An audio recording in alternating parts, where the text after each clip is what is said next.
A maioria das pessoas acha que para você desenvolver com inteligência artificial, você precisa do modelo mais caro, do prompt mais elaborado ou de algum truque mágico e um repositório milagroso que saiu no GitHub. Mas não é nada disso. O que faz o modelo performar de verdade é o contexto certo, na hora certa, com o agente certo. E esse contexto certo tem nome, documentação e processo. Só que não é qualquer documentação. Um documento estruturado que o agente sabe exatamente o que ele precisa saber, no momento que ele precisa saber, sem informação a mais ou informação a menos. Pensa que é igual a dar instrução a uma equipe de obra. Você não entrega a planta da casa inteira para o eletricista. Você entrega a planta elétrica com o marcador das tomadas, os circuitos separados e a amperagem de cada disjuntor. O pedreiro recebe outra planta. E o encanador também recebe outra planta. Cada um recebe o contexto dele. Com a inteligência artificial, esses modelos é a mesma coisa. E hoje eu vou te mostrar a estrutura de dois documentos que são essenciais para que você consiga desenvolver os seus projetos. Nós vamos entrar a fundo dentro da especificação técnica e das sprints e como que você divide o contexto para que cada um dos seus agentes receba as informações corretas na hora certa. E ao final desse vídeo eu vou entregar os templates, tanto de uma spec, de uma sprint, para que vocês também consigam performar aí e conseguir conversar com seus agentes, conseguir elaborar esses documentos de forma correta. Então, se você quer aprender mais sobre desenvolvimento de aplicações, fique até o final, que esse vídeo vai ser muito relevante para você. Meu nome é Breno, eu sou fundador da Lion Lab Comunidade de Inteligência Artificial, sou diretor de uma empresa de tecnologia e hoje estou aqui para passar o conhecimento para vocês. Então, deixa o like aí no vídeo, segue o canal, é muito importante para que a gente continue nosso trabalho. O link da comunidade vai estar disponível na descrição desse vídeo. Se você quiser aprender mais sobre IA e desenvolvimento de aplicações, venha contribuir o seu conhecimento com a gente e nós também vamos contribuir com vocês. Beleza? Então, vamos embora pro vídeo. Então, preparei de novo aquela aulinha aqui para a gente não perder o costume. Nós vamos falar aqui sobre anatomia da spec e anatomia das sprints. E eu vou mostrar para vocês um template que fica bem legal para você entregar para o seu agente quando você for construir. Às vezes você já está com a ideia do produto, a PRD pronta, e isso vai dar uma ajudada ali para vocês conseguirem melhorar ali a parte de harness, o processo de desenvolvimento que vocês estão fazendo aí, beleza? Então, vamos lá, cara. Obviamente aqui eu já falei amplamente aqui sobre RD, né, que são os requisitos de produto ali, né, então é um documento de produto, que é o documento que você precisa e o que realmente você quer a nível de negócio. Esse documento ele é a base para poder gerar uma especificação técnica. Beleza, então nós temos aqui nossa querida spec.md e depois aqui nós temos as sprints, que é uma divisão ali da spec, que é realmente o que o agente precisa saber ali para ele poder desenvolver. Então, uma estrutura interna de uma spec aqui, o que que tem nela, né? Cara, um resumo do produto. Então, cara, o que que é o problema, qual que é a solução, quem que é o público-alvo, a stack, obviamente a gente já vai saber a stack aqui, desde que você detalhou bem isso dentro da PRD, o que que você quer, o que que você precisa, e também temos aqui fluxo principal. Aí, nesse caso aqui, é o fluxo principal. Lembra que a gente sempre tem que trabalhar fluxos alternativos, mas aqui na capa ali da spec, cara, a gente tem que colocar o que é esperado, beleza? E aí nós temos aqui a parte de database, né, que é a parte de banco de dados. Como você já sabe ali o que vai ter no seu produto, você já fez o PRD que tem o User Stories ali, que você fala aqui, ó, como usuário, eu quero acessar a plataforma desta forma. Como usuário, eu quero apertar esse botão e vai enviar lá para uma API que vai gerar uma imagem. Quando você tem isso escrito, naturalmente, quando você vai gerar uma spec, você já tem uma noção de quais tabelas do banco de dados você vai precisar. Então, vou precisar de uma tabela de usuário, vou precisar de uma tabela aqui para poder gravar esse dado, aquele dado. Vou precisar aqui colocar um bucket dentro do meu banco de dados para poder salvar ali aquelas imagens que forem geradas. Aqui estou dando um exemplo aqui. Então, a segunda parte da spec, a gente trabalha aqui com todas as tabelas e aqui a gente vem campos, tipos e constraints. E aí também as RLS policies, já falei amplamente aqui sobre essas políticas de segurança que você tem que ter no seu banco de dados. Aqui a gente trabalha também com triggers e seeds, caso você já queira que algum campo venha populado, se você já acabou de criar o seu sistema, precisa criar ali o primeiro login ou os primeiros logins ou importar ali dados, a gente faz esses seeds para já criar e já popular essas tabelas, né? E também aqui um diagrama IR. Depois nós temos informações do back-end, que aí é a estrutura de pastas, os endpoints, né? Request, response, aqui não só do caminho feliz, né? Mas também o caminho triste, como que vai se comportar o caminho feliz e o caminho triste, enfim, tem que ter tudo isso detalhadamente. E aí trabalhamos aqui com middleware para a gente poder trabalhar com segurança, as integrações externas. Então aqui nesse caso aqui eu estou falando de front-end que conversa com seu back-end, né? Então são aqui endpoints internos, né? São endpoints da própria plataforma. Não são endpoints que são chamadas externas, né? Aqui embaixo é integrações externas, quando você vai chamar uma Stripe, quando você vai chamar ali o Nano Banana, alguma coisa desse sentido, você vai precisar dessas integrações externas. Isso tudo fica na parte de back-end. E aí depois você vem aqui com a parte de front-end, que é o mapa de páginas, as árvores de componentes, né, camadas de API, que aí nós vamos ter que chamar o back-end, né, as camadas ali de API que o seu front-end vai chamar o back-end, os design system ali, os tokens e os estados da UI. Tudo isso vem dentro da parte de front-end. E depois a gente vem com parte de segurança. Depois de tudo isso aqui que você já construiu, que você já escreveu, no caso mesmo, o seu agente que vai escrever, vem a parte de segurança. Qual que vai ser o fluxo completo de autenticação, checklist de segurança, como que vai ser as variáveis de ambiente, o que você vai colocar de variável de ambiente ali que você precisa. Enfim, é a parte de segurança. E aí depois a gente tem aqui também rastreabilidade, que aqui, esses caras aqui já são extras, são algo que você pode fazer além. Em teoria, até ali já é algo que você já consegue entregar uma spec legal. Mas se você colocar a rastreabilidade, né, que você vai colocar ali alguns user stories do PRD, até para poder enriquecer a sua spec e te dar uma visão para o agente melhor do que exatamente os fluxos que você quer, isso é algo que é legal. Mas toma cuidado também, porque aqui nós estamos defendendo aqui que é o contexto certo, na hora certa, para o agente certo. Se você simplesmente começar a explodir um monte de informação dentro da spec que talvez não seja tão relevante, vai simplesmente servir para você poluir o contexto do agente e ele vai ali se atrapalhar todo. Beleza? E aí, implementação. Aí, checklist por sprint, notas técnicas, dependências entre features. Então, aqui na spec você pode colocar ali diretamente até para ajudar o agente a formular as sprints.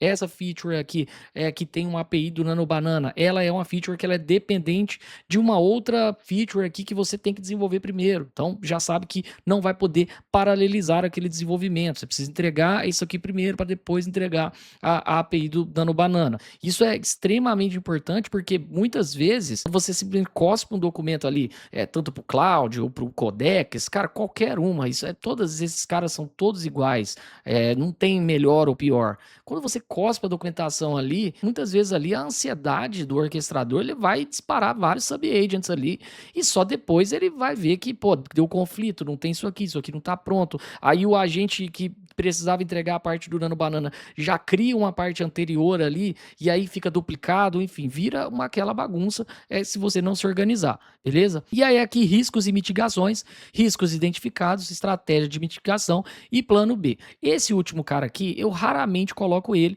eu uso muito mais para modelos locais, né? Quando eu rodo bastante modelo local aqui, sempre melhorando aqui o meu processo interno com os modelos locais para ele poder desenvolver. Então esses riscos e mitigações para modelos frontier, talvez não precisa tanto. Esses riscos, eles muito provavelmente já vão estar contabilizados ali na inteligência do modelo, mas também nunca se sabe, beleza? Então, isso aqui é o básico de você ter uma spec bem estruturada. Você tem informação de resumo do produto, tem a informação do database, do back-end, front-end, segurança, e aí que os extras aqui, dependendo do contexto do projeto, vale a pena você colocar ou não. Beleza? Pra vocês entenderem uma estrutura de uma spec normal, cara, sempre tá aqui, ó, spec.md. Se vocês verem aqui, ó, esse cara aqui, eu desenvolvi ele aqui no dia 18/4, né? Hoje é dia 27/4. Então, fizemos aqui a versão 1.0. Isso aqui foi gerado pelo Lionclaw, que é o sistema aqui da comunidade, enfim, é o sistema que a gente tem aqui as etapas bonitinho do desenvolvimento de cada uma dessas etapas, né? Desde a PRD, depois gera a spec, enfim. Então, essa spec stack que eu estou dando de exemplo aqui foi gerado pelo Lionclaw. Então você vê aqui, ó, resumo do produto, ó, problema, público-alvo. Então aqui temos até um pitch aqui, ó, para poder realmente ajudar a definir melhor o que vem depois. Então temos aqui stack definida. Aí aqui a gente já temos aqui stack ó, backhand, fast API. Aí vamos usar aqui link graph. O banco vai ser o SQLite. Enfim, aqui é para simplesmente o agente ele se situar caso ele precise. Mas você vê que tudo aqui já está previamente definido antes de eu ir para a sprint. E eu defini isso aqui tudo conversando ali com o nosso agente, gerando a PRD. Beleza? E aqui depois vemos aqui o User Stories, ó, que é o que eu falei para vocês, que isso aqui ele ajuda no contexto para poder desenvolver. Então isso aqui é algo que vale a pena ali, ó, conversar com o Vault, ver as notas usadas como fonte, receber a resposta em streaming, ver modelo ativo. Então assim, fica bem claro o que eu quero desenvolver aqui. Então depois a gente vem aqui, ó, Database, então banco de dados. Então aqui, além de eu definir o banco de dados, ó, que tá aqui, ó, SQLite Saver, que vai ser para as tabelas do LangGraph. Aqui são as regras dos campos aqui, ó, os metadados, enfim, o que eu preciso, a identificação, o que vai ser cada um desses campos. E aqui eu começo com as migrações, ó, criação de tabela, indexação aqui. Depois nós vemos aqui para outra tabela, ó, tabela lá dentro do SQLite Saver. Então, isso aqui vai gerando todas as informações do banco de dados. E aí, veja que isso aqui ele vai se transformar em uma sprint. A sprint é a entrega de banco de dados. E é óbvio que se ficar muito grande, dentro da sprint, como eu vou mostrar para vocês, vai se transformar em várias features dentro da sprint. Então, veja que a spec ela já está quebrada em várias sprints, e dentro das sprints são quebradas em mais subtasks. Para ficar bem pequenininho, a gente só tem que preocupar, mano, faz só isso aqui. E eu vou provar para vocês hoje que um agente muito pior consegue performar muito bem da mesma forma que um Frontier Model consegue performar. Isso aqui nós vamos ver aqui já já. Beleza? Então, beleza. Depois, segurança de dados. Aí aqui temos os triggers de tasks, ó, SQLite. Aqui nós estamos falando só de banco de dados, beleza? Depois a gente vem aqui, ó, com back-end, galera, ó, back-end, estrutura de pastas, o que vai ser exatamente aqui, ó, com todas as pastas. E aí pensa que quando o agente que vai gerar as sprints tá vendo isso aqui, ele vai ver que tudo isso aqui, ele vai ter que criar. Cada arquivo desse aqui vai ter que ser criado. Senão, pensa que ainda não existe essa estrutura de pastas aqui. Então, cada uma dessas pastas aqui vai gerar uma task ali que alguém vai ter que fazer essa criação, beleza? E aí aqui embaixo ó, temos as bibliotecas principais, o que a gente vai usar, ó, Framework, Fast API, nós vamos usar aqui o vCorn, OpenAI, e aí, cara, LangGraph, LangChain Core. Então, dependência externa, não Python, nós vamos utilizar esse cara aqui, e aí aqui tem até para o Windows, Mac e Linux, beleza? Aí aqui nós temos aqui todos os endpoints, ó, post chat, que na verdade nada mais é do que quando eu converso com a gente ali na telinha, eu vou mostrar para vocês esse sisteminha aqui, e aqui eu já faço o caminho feliz, ó, 200 ok, então 400 aqui bad request, eu já gero aqui uma mensagem, ó, thread ID inválido ou ausente, e aqui 503 service unavailable, eu respondo lá LM Studio offline, ou seja, você tá vendo que essa chamada de post aqui, eu tratei dois caminhos aqui, que são caminhos que não são caminhos felizes. O 200 obviamente, eu mandei uma mensagem para a gente, ele me respondeu. O 503 aqui, o 400, são respostas que, cara, deu pau, bugou, mas eu não vou simplesmente explodir um erro escroto lá na tela. Nós temos que tratar isso, beleza? E aqui temos middleware configuração de servidor. Então, aqui as origens que podem, né, fazer as chamadas. Enfim, aqui é parte de middleware e segurança. E aqui temos a parte de lifespan, que é a inicialização. Temos a parte de login, temos a parte de rate limit, que não vai ser implementado aqui. Isso aqui está rodando localhost, né? Eu sempre começo um pouco mais simples, né? Você nunca vai desenvolver de primeira ali um puta sistema com diversas milhões de funcionalidades, porque muito provavelmente você vai passar um bom tempo debugando isso. É muito mais fácil você começar pequeno e desenvolver ali o básico e depois você vai implementando feature por feature, todas as vezes utilizando esse tipo de documentação aqui para cada feature.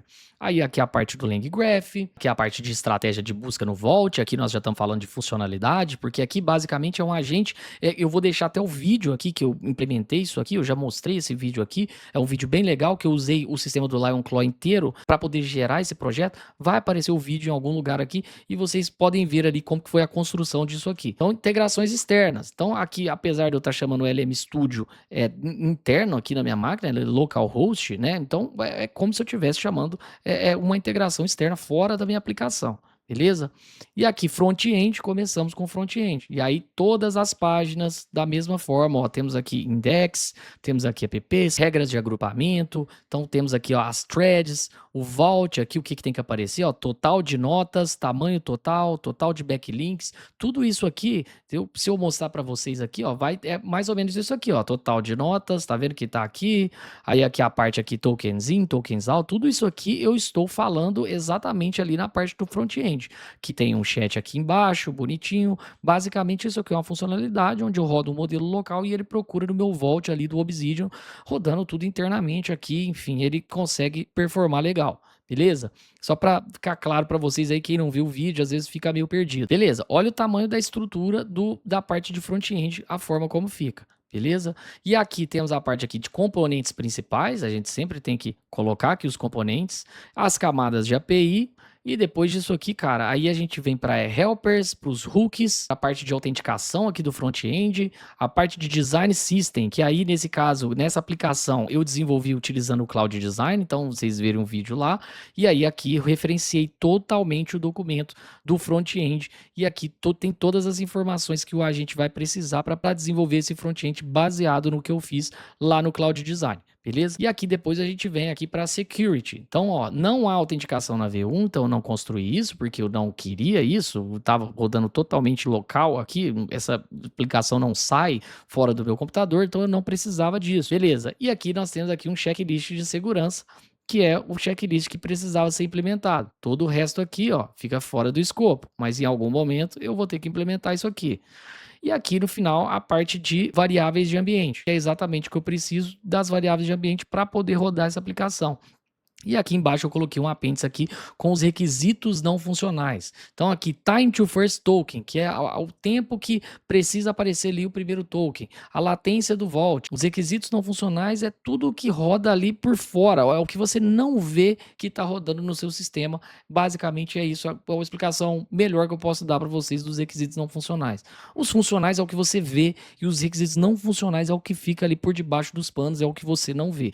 Então veja que, cara, uma speczinha aqui de 1000 linhas para poder desenrolar isso. Cara, então, estrutura de uma spec bem feita, pode-se dizer que isso aqui tá maravilhosamente bem, o suficiente para que um agente consiga performar legal. Beleza? Agora, já indo para um âmbito das sprints aqui, agora vamos falar um pouco das sprints. O que é o ideal para ter sprints, né? Porque o que é o problema de uma spec ali que você gera com 1000 linhas, com 3000 linhas? O agente, ele começa fazendo uma leitura ali de, cara, 0 a 1000 linhas, depois de 1000 a 2000 linhas, e tudo aquilo ali entra dentro do contexto dele e ele já começa a se perder quando ele começa a procurar arquivos, e aí ele já não lembra mais o que tinha na spec. Um documento muito grande, se você simplesmente cuspir aquilo ali, muito provavelmente seu agente, ele vai pular muita coisa, ele não vai conseguir performar. E aí você precisa de um documento das sprints para poder ajudar o agente a executar isso da melhor forma. E aí hoje o ideal é que você tenha aqui na sprints, aí aqui no caso, uma parte de indexação para o agente se saber onde ele está, né? O status aqui, se está dando ou se ele está fazendo, quantas features tem aquela sprint. Aí lembra que dentro da sprint eu vou dividir em várias features, que são subcamadas da sprint. Então, uma sprint tem diversas tasks e o agente ele tem que ir executando uma por uma ali até conseguir entregar aquele bloco inteiro. Beleza? E aí aqui primeiro a gente coloca uma description, depois eu vou mostrar ali o template, que aí vai ficar até mais claro para vocês do que eu mostrar aqui dentro do ScullyDraw. Depois a gente vem aqui e coloca features, né? Que aí é um array, no caso aqui eu tô sempre falando de que eu gero as sprints em JSON, não tem certo ou errado, mas eu continuo performando muito bem utilizando isso aqui. Aqui nós podemos colocar as spec lines, ó, que aí pensa que essa feature aqui, nesse exemplo, é um modo de repo profiler.ts como função run repo profiler. Beleza, esse é um modo. Vamos imaginar que a Fit 13 é a descrição dela. E aqui o spec lines que eu estou colocando aqui, ó, é para que o agente só precisa ler da 226 a 305. Esquece todo o resto da minha spec, leia apenas isso aqui. Beleza. Depois eu vou falar para ele aqui aonde que ele vai mexer, porque se eu já fiz uma especificação técnica, eu já validei o meu sistema, então você vai mexer nesse e nesse arquivo aqui. E aqui hints eu dou ali algumas dicas, né? Hints é dicas para o agente, o que ele precisa fazer e o que ele não precisa fazer. Depois nós vamos colocar aqui os critérios de aceite. Esse cara aqui, ó, que é o que ele vai ter que validar depois que ele entregar. Essa feature da sprint, ela só vai estar 100% entregue uma vez que você entregar todos esses critérios de aceite. Então aqui você coloca aqui o arquivo exporta função, interface aqui do manifest definida com campos, project path, a linguagem, o framework, etc. A função executa sem chamar nenhum API de LLM. Então tudo isso aqui é algo que eu exijo que depois de passar todas essas tarefas aqui para ele, o que ele vai ter que mexer, ele vai ter que me entregar isso aqui perfeitamente, beleza? Show. Aí depois a gente pode colocar aqui, ó, uma validação, que aí é a verificação, validação automática. Então ele roda lá os type check, então ele roda ali a parte de grep must match, aí os export, o report manifest, e aí outros greps aqui você tem que entregar. Uma parte de verificação. Essa parte aqui, que eu estou colocando como pontilhado aqui, é uma parte que você não precisa fazer sempre. Aí tem uma diferença, que, cara, tem os modelos melhores aí, os frontier models que eu defendo, tanto o Cloud, quanto o GPT, quanto o Gemini, DeepSeek, todos esses modelos muito bons, esses modelos eles não precisam de tanta informação assim, porque eles já entregam muito bem. Mas, cara, quanto mais você fechar o cerco aqui, menos chance do seu agente errar. Beleza? E aí, quem consome a sprint, no caso, é um agente de codificação. Nesse caso, vai ser um agente específico aqui. Vou dar um exemplo para vocês do sistema do LionClaw. Seria um agente escolhido aqui, ó. No caso, é um back-end developer. Aqui tem a complexidade, aqui tem a stack, aqui, ó, fit 1, aí as migrações. E aí, ó, o que ele tem que fazer? Criar uma migration e tal, BBB, papapá.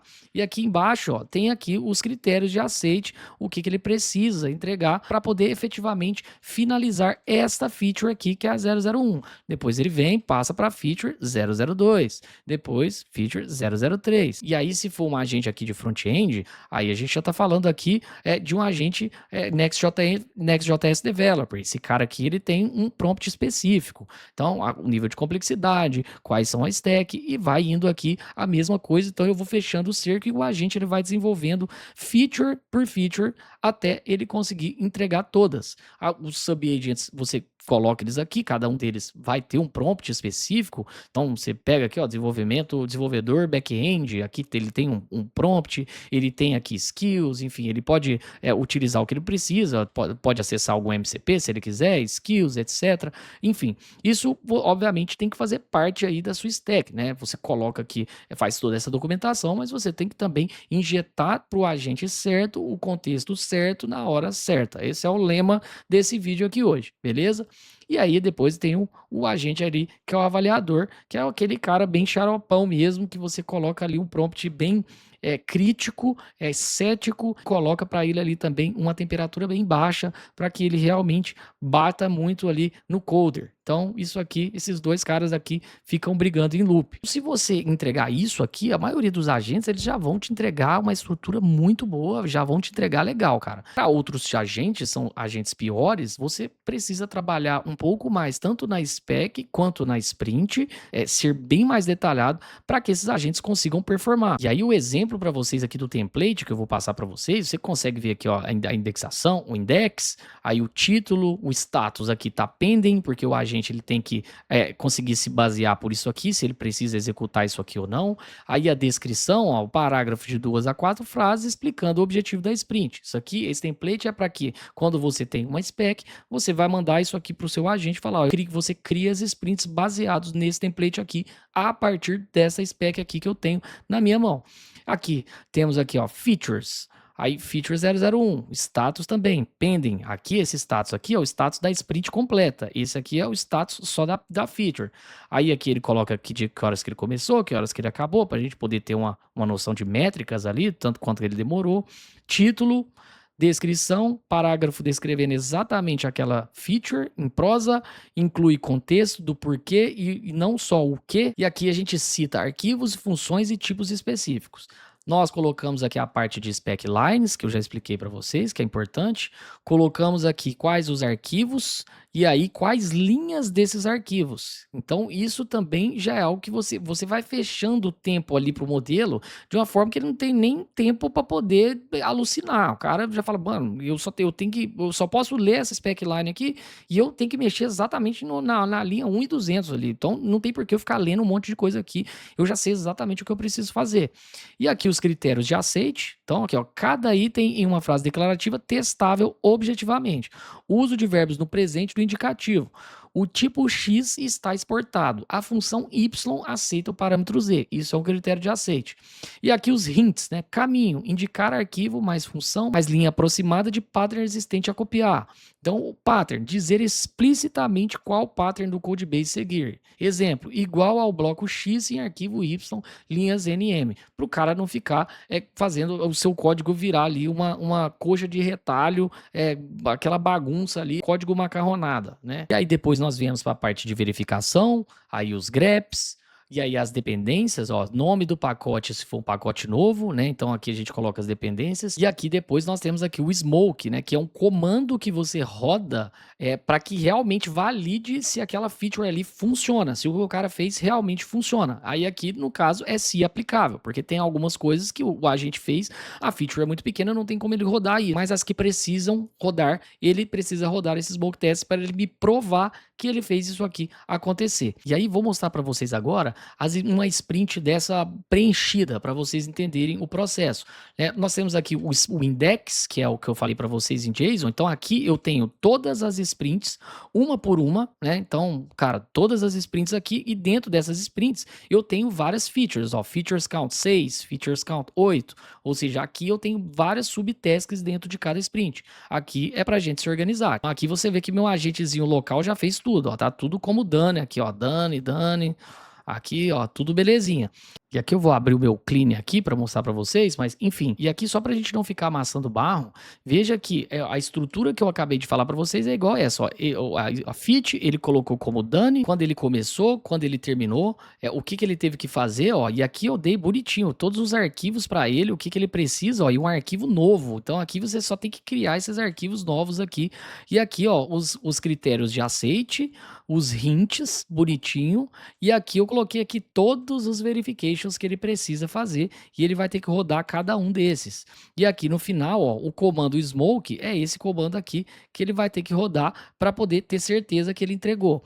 E aí eu fiz isso com todas as sprints. Então você vê que tudo isso aqui, cada uma delas aqui é uma sprint diferente que eu implementei e, cara, rodou maravilhosamente bem e o agente ele conseguiu entregar de primeira. E aí, qual agente que é, Breno, que rodou esse cara aqui, ó? Foi esse cara aqui, ó, Quen 3.6, 27 billion, que eu já tô aqui trabalhando ele há alguns dias aqui, melhorando o harness desse modelo, e ele implementou exatamente o mesmo sistema que o sistema do Lion Clock, usando a assinatura do Cloud, tudo com o Opus ali, o Opus entregou exatamente a mesma coisa que esse cara. Por quê? Quando você tem esse tipo de controle aqui, trabalha as falhas do modelo, é muito difícil esse cara aqui, ele erra uma coisa ou outra aqui. Nesse caso, esse sistema era um pouco mais simples, mas ele entregou exatamente como o Opus entregou, com uma performance absurdamente boa. Se você clicar aqui, ó, você vê que eu não gastei R$1, foi implementado hoje isso aqui. Então você vê aqui, ó, R$0, R$0, R$0 contra o Opus lá, que, cara, você precisa de uma assinatura aqui para poder rodar ele. E aí, o que eu vou liberar para vocês aqui vai ser esses templates aqui, ó, que aí temos, aí eu vou deixar esse readme aqui para vocês entenderem aqui todos os documentos, e aí aqui você vai entregar isso aqui para o seu agente, tá? E o seu agente ele vai conseguir fazer isso aqui funcionar. Temos aqui o workflow que eu uso, aqui no caso o workflow aqui tá com o clean, então se você não usa o clean, não tá usando o modelo local, você altera esse workflow aqui para dar um match aí na sua IDE, se for Codex, se for Cloud Code. Aqui tem a estrutura, o template da spec, que aí basicamente se você entregar um PRD para o seu agente ali que vai fazer essa documentação, ele vai entender todo esse processo aqui e ele vai gerar spec baseado nesse template. A mesma coisa para as sprints. você vai ter tudo isso aqui, ó, o template de arquivo da sprint, você vai ter o exemplo perfeito, e aí você vai, depois que for gerada a spec, você vai falar, ó, agora gere a sprint baseado neste template aqui que eu estou te entregando, de acordo com essa spec aqui que foi gerada. E, cara, se você já fizer isso, você já vai ter uma spec e uma sprint de altíssima qualidade e vai conseguir desenvolver muito melhor. E aí, isso aqui não é só para sistemas inteiros, né? Para você vai implementar uma nova funcionalidade dentro do seu sistema, uma documentação dessa aqui é muito legal de você implementar. Aqui, neste caso especificamente, eu já vou te falar que se você vai usar modelos frontier para poder desenvolver, tanto essa spec quanto essas sprints aqui, é até um pouco overkill, porque os agentes frontier, eles não precisam tanta liderança assim. É claro que se você usar, você vai garantir que eles não vão fazer merda mesmo. Mas aqui, neste caso, eu criei todos esses templates aqui para poder fechar o cerco com o Qwen 3.6 para que ele não cometa erros. Basicamente, eu fiz uma receita aqui que eu faço um modelo de 27 bilhões de parâmetros performar igual um agente como o Opus 4.7 e ele entrega legal. E aí, mostrando para vocês aqui o que é o sistema, esse cara aqui que está rodando no 3000 aqui, ó, é o que o Qwen 3.6 entregou. E esse outro cara aqui, ó, é o que o Opus entregou. Então, assim, o Opus, o que ele fez aqui? Deixa eu até mover minha carinha aqui. Deixar aqui mais ou menos aqui.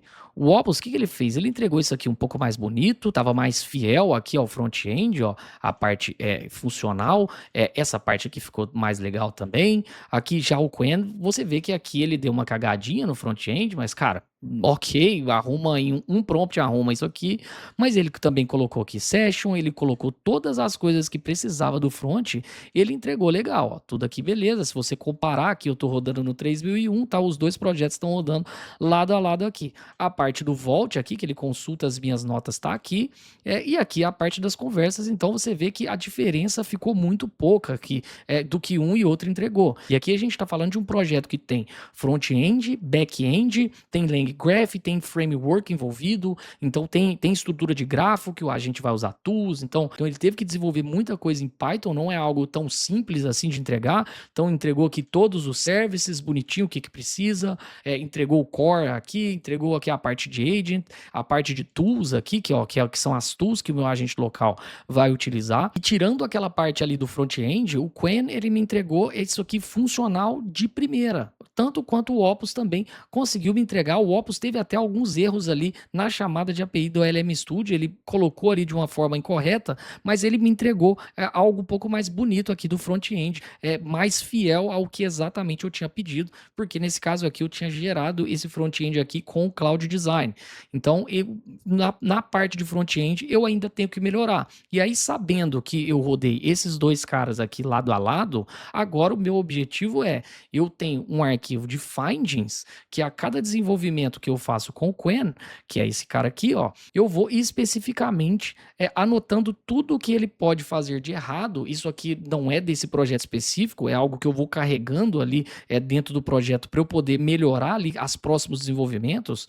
Então, tudo isso aqui foi algo que eu percebi que o Qwen estava fraco e eu tive que adicionar tanto ou nas rules, ou ali na parte do workflow, ou melhorar a estrutura da spec, ou melhorar a estrutura das sprints. Então, aqui teve uma parte aqui que ele parou voluntariamente, ó, cara, simplesmente parou ali. Não entendi por quê, não entendi se era uma falha do Klein, que é esse cara aqui que eu estou utilizando para poder ligar o agente local, mas ele parou e eu anoto aqui, cara, vou ter que tentar corrigir o que aconteceu, se eu tenho que realmente dar um comando melhor para ele. Então, tudo isso aqui tem que ser levado em consideração, porque é o que vai melhorar aqui. Em breve eu vou conseguir soltar muito mais aplicações de altíssima qualidade, rodando um modelo menor ali, tudo porque eu criei um processo em volta do agente, beleza? Então eu vou deixar o template com o README aqui na descrição desse vídeo, então faça bom uso, teste aí, vai funcionar muito bem com os agentes Frontier, se você usa algum aí, mas principalmente vai te ajudar muito melhor com os modelos mais fracos,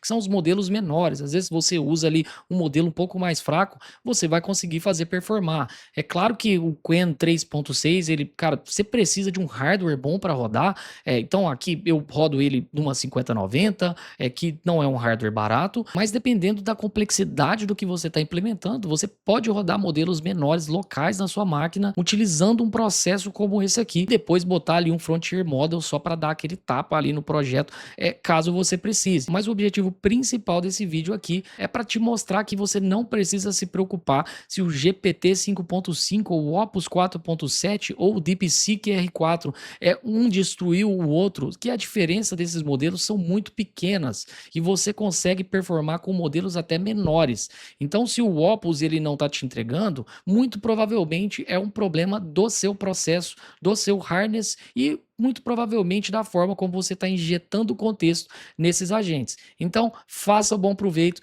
desse template e eu tenho certeza que o seu agente vai começar a performar. Beleza? O link da comunidade está disponível na descrição desse vídeo. Se você quiser aprender mais sobre IA e desenvolvimento de aplicações, vem aí compartilhar o seu conhecimento com a gente e nós também vamos compartilhar com vocês. Beleza? Um forte abraço a todos e até mais.